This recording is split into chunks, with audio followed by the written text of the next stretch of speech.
मैं कसम खाता हूँ शपथ लेता हूँ संविधान की जब तक वोट चोरों को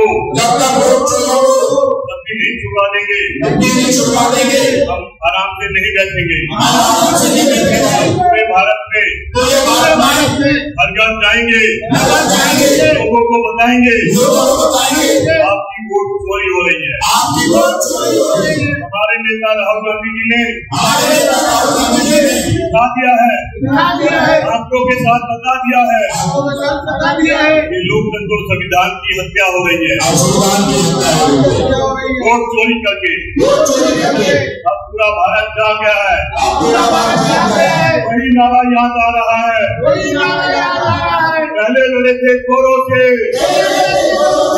अब लड़ेंगे चोरों से और जब तक लड़ते रहेंगे जब तक राहुल गांधी जी भारत के बेटे राहुल गांधी भारत के प्रधानमंत्री नहीं बन जाएंगे। हम जब तक ये वोट चोरों का विरोध करते रहेंगे।